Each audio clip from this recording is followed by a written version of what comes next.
பழம்பெரும் நடிகையான சௌகார் ஜானகி அம்மா இறந்து போயிருக்கிறது ஒட்டுமொத்த இந்திய திரையுலகத்தையும் அதிர்ச்சியில் ஆழ்த்தியிருக்க நிலையில முதலமைச்சர் விஜய் அவர்கள் இப்போ அவரோட ஆழ்ந்த இரங்கலை தெரிவிச்சிருக்காரு. இதுக்கு முன்னாடி சூப்பர் ஸ்டார் ரஜினிகாந்த் அவர்கள், கமலஹாசன் உட்பட பல நடிகர் நடிகைகள் அவங்களோட அஞ்சலியை செலுத்திட்டு வந்தாங்க.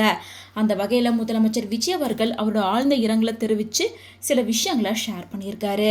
அதாவது பழம்பெரும் நடிகையும் பல தலைமுறைகளோட ரசிகர்கள் மத்தியில் இடம் பிடிச்சவர்களான சௌகார் ஜானகி அம்மா உடல்நலை குறைவால காலமான செய்தி கேட்டு நான் ரொம்ப வேதனை அடைஞ்சேன்.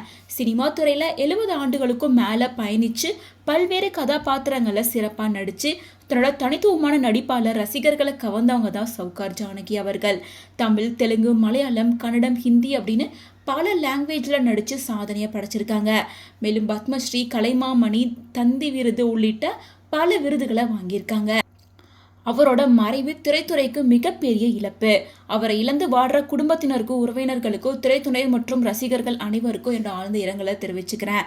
சௌகார் ஜானகி அவர்களோட ஆன்மா இறைவன் அடியோட திருவடியில இளைப்பார பார்த்துக்கிறேன் அப்படின்னு சொல்லி ரொம்ப எமோஷ்னலாக தமிழக முதலமைச்சர் சார்பாக இந்த போஸ்ட்டை அவரே ஷேர் பண்ணியிருக்காரு.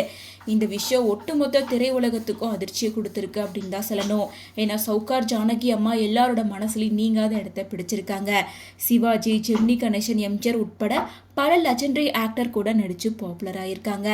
இந்த நிலையில் அவங்களோட கடந்த காலத்தை சென்னையில் இருக்க ஆழ்வார்பேட்டையில் இருக்க வீட்டில் மகன், மகள், பேத்தி அப்படின்னு ரொம்ப சந்தோஷமாக வாழ்ந்துட்டு இருந்தாங்க. கொஞ்ச நாளைக்கு முன்னாடி தான் உடம்பு சரியில்லாமல் போய் ஹாஸ்பிட்டலில் அட்மிட் பண்ணப்பட்டிருந்த நிலையில் அவங்க மாரடைப்பாலையும் வயது மூப்பு காரணமாகவும் இறந்து போயிட்டாங்கன்னு தெரிவிச்சிருக்காங்க.